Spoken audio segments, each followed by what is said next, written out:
I'm 92 years old now. My hands shake when I hold this cup of tea.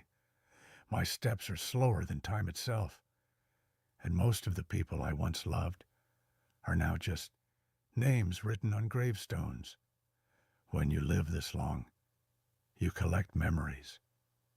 Some make you smile, and some become the reason you can't sleep at night. But there is one memory, one mistake, that has followed me for more than 60 years. Not a business failure, not money I lost, not opportunities I missed. The biggest mistake I ever made was in love. There was a woman. She came into my life when I was 27. I was young, ambitious, full of pride, the kind of man who believed success was everything. She was different, soft-spoken, patient, the kind of woman who listened more than she spoke. She believed in me, even before I believed in myself. When I had nothing, she saw everything in me. I still remember the first time she held my hand. It wasn't passion. It was peace. And that was the first thing I didn't understand. You see, when you're young, you don't value peace. You value excitement, ego, attention, ambition. She supported me through everything. When I started my small business and failed, she sold her jewelry just so I wouldn't give up. I told her not to, but deep inside, my ego liked it. I felt powerful, important, needed. That was the beginning of my mistake, because instead of being grateful, I became entitled to her love. Years passed. I became successful. Money started coming in. People respected me. I could walk into a room, and people would stand up. But the woman who stood beside me when I was nothing, slowly, I started taking her for granted. She would wait for me at dinner, food getting cold, eyes getting tired, but I would come home late and say, "I'm doing all this for us." That sentence sounds responsible, but sometimes it's just an excuse to neglect love. She never complained loudly. That was her nature. She would only say, "You're working too hard. Take care of your health." Not once did she say, "You're forgetting me." And that silence was louder than any argument. As my success grew, so did my distance. Business trips, late meetings, new circles, new women who admired my success.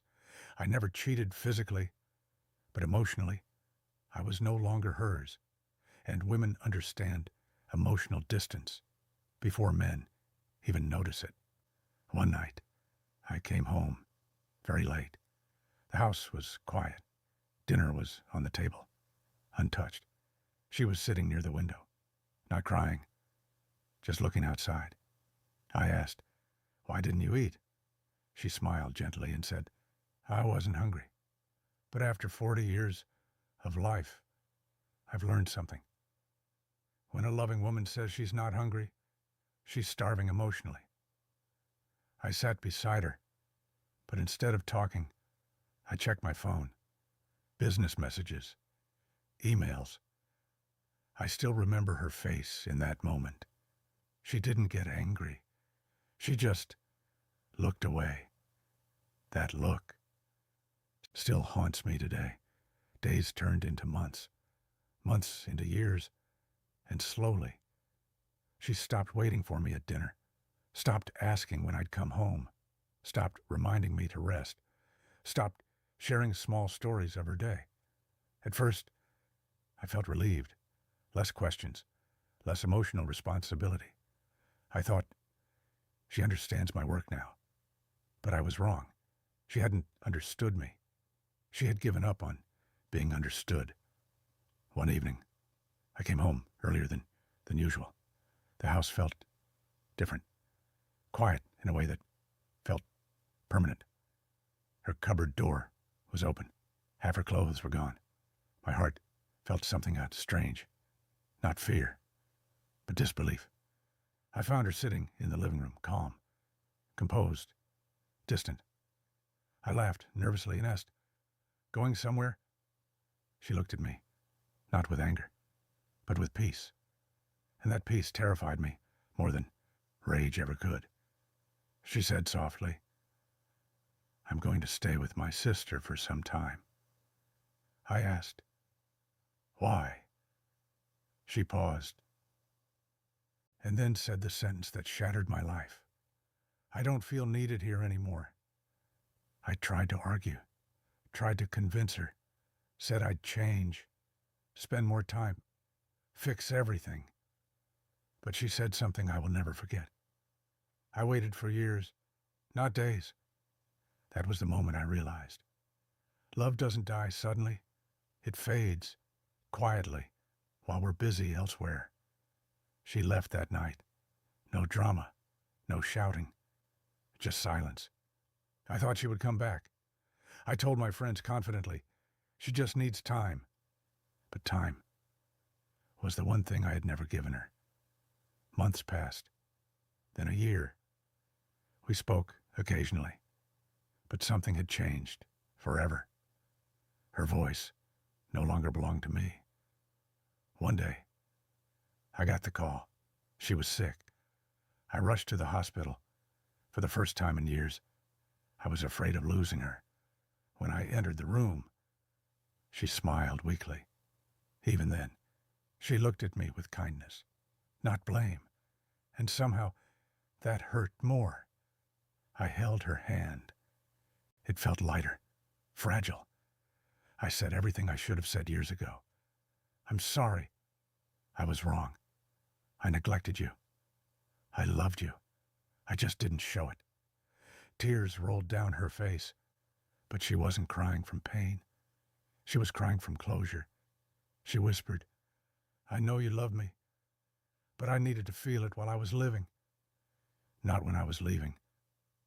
A few days later, she was gone, and in that moment, all my success meant nothing. My house felt like a museum, full of achievements, but empty of warmth. I had won in business, but lost in love. Years passed. Decades. I grew older, weaker, slower. Friends disappeared. Family got busy, and loneliness became my daily companion. But her memories never aged. I still see her sitting near the window, waiting for me. I still hear her soft voice telling me to eat on time. I still remember the nights she stayed awake when I was sick, while I couldn't stay present when she was lonely. At 92, you don't fear death. You fear regrets, because death ends life. But regret repeats life. If I could go back, I wouldn't work late every night. I wouldn't ignore dinner conversations. I wouldn't assume she'd always stay, because love is not maintained by big gestures. It survives on small daily presence, a conversation, a shared meal, a simple, "How was your day?" Men often think providing money is love, but women feel loved through attention, time, emotional safety. I gave her comfort, but not closeness, security, but not intimacy. And that imbalance cost me her presence forever. Now, at this age, people ask me the secret to life. I tell them success is meaningless if there's no one sitting beside you to share it. Money can buy a bigger house, but not someone who waits for you inside it. And if there's one thing I want you to learn from my story, it's this. If there is someone in your life who loves you quietly, consistently, patiently, don't wait until old age to value them. Don't wait until hospital apologies. Don't wait until funerals. Because by then, love can be expressed, but not experienced. I'm 92 now, and every night before I sleep, I whisper into the silence, "I'm sorry. I should have loved you better. but the silence never replies. And that is the biggest mistake I made in love.